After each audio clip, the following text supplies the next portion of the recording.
ये पड़ोसी ना हमारे थोड़े अलग से है।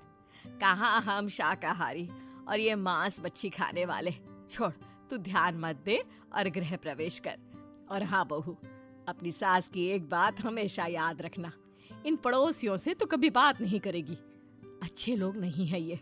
अपनी सास की ये बात मानेगी ना बेटा? हाँ माँ, जो आपकी मर्जी, मैं उनसे बात नहीं करूंगी। अगले दिन प्रिया अपनी पहली रसोई बनाने रसोई घर में जाती है। ये छोटी बात तो नाक में जा रही है। एक काम करती हूँ, खिड़की खोल देती हूँ। प्रिया खिड़की खोलने जाती है। इतने जाले, लगता है इस खिड़की को कभी खोला ही नहीं गया। पर ऐसा क्यों? ओह, नॉन वेज की स्मेल आती होगी ना। 2 मिनट के लिए खोल लेती हूँ, फिर बंद कर दूंगी। प्रिया खिड़की खोलती है। खिड़की खोलते ही उसकी नजर सामने वाले घर की खिड़की पर पड़ती है, जहाँ एक लड़की खड़ी होती है। हाथों में मेहंदी, लाल रंग की साड़ी, बिल्कुल सजी धजी, मानो प्रिया की तरह ही वो भी नई नवेली बहू हो। वो प्रिया को देखकर मुस्कुराती है। हे भगवान, माँ ने तो इनसे बात करने को मना किया था। प्रिया फौरन ही खिड़की बंद कर देती है और तवे पर चढ़े रोटी की ओर देखने लगती है, पर वहाँ रोटी न होकर मछली पड़ी होती है। ये क्या? पहली ही रसोई में इतनी बड़ी गलती। हे भगवान, अब मैं क्या करूं? प्रिया बहुत डर जाती है और फौरन रसोई की सफाई करने और फिर सभी के लिए खाना बनाने लग जाती है। जब वो सबको खाना परोसती है, सब तो ठीक है, मैं बेकार में चिंता कर रही थी। हे भगवान, ऐसे ही बस अपनी कृपा बनाए रखना। रात के वक्त जब सब सो रहे होते हैं, तब प्रिया को पायल की आवाज सुनाई देती है, जिससे उसकी आंख खुल जाती है। ये पायल की आवाज कहाँ से आ रही है? प्रिया उठकर उस आवाज के पीछे छत की सीढ़ियों तक जाती है। तभी उसे बच्चे के रोने की आवाज आती है। प्रिया छत पर जाती है तो क्या देखती है? वही लाल साड़ी वाली लड़की अपनी गोद में एक नवजात बच्चे को घुमा घुमा कर सुला रही है। तभी प्रिया की नजर उसके पेट पर पड़ती है। ओह गॉड, ये तो प्रेग्नेंट भी है। सुनिए, बच्चा सो नहीं रहा है क्या? मैं कुछ मदद करूं? नहीं नहीं, आपके घर वालों को अच्छा नहीं लगेगा, मैं संभाल लूंगी। स्नेहा की गोद से बच्चा हाथ मारकर प्रिया की गोद में आने को छटपटाने लगता है।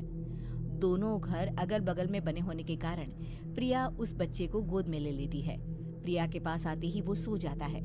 बच्चे का वो स्पर्श रात भर प्रिया भूल नहीं पाती और अगली सुबह वो छत पर कपड़े सुखा रही होती है। तभी उसे एक औरत इशारा करके बुलाती है। स्नेहा कह रही थी बाबू तुम्हारी गोद में आते ही सो गया।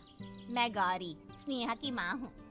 बहू, घर आना, बाबू को खिला भी लेना। शाम को जब घर पर कोई नहीं रहता, बच्चे से मिलने के लिए प्रिया छिपकर अपनी पड़ोसन के घर चली जाती है और कुछ देर बच्चे को खिलाकर वापस लौट आती है। इसके कुछ दिन बाद ही प्रिया को पता चलता है कि वो माँ बनने वाली है। ममता की खुशी का ठिकाना नहीं रहता।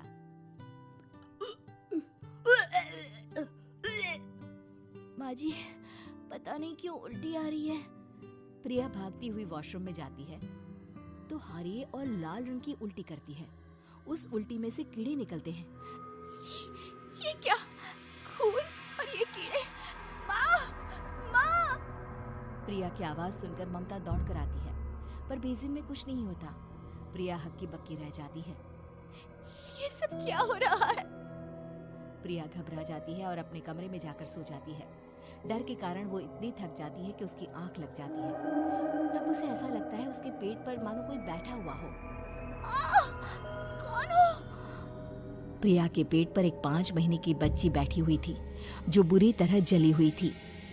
माँ, तुम ही मुझे लाई ना अपने पेट में? मैं तुम्हारी माँ नहीं हूँ। कौन हो तुम?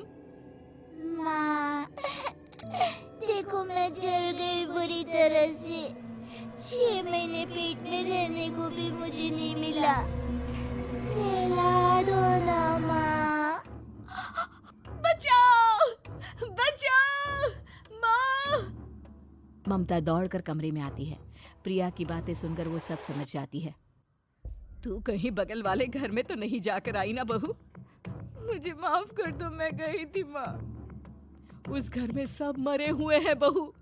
कई साल पहले स्नेहा उस घर में बहू बनकर आई थी। कुछ ही दिन में वो एक बच्चे को जन्म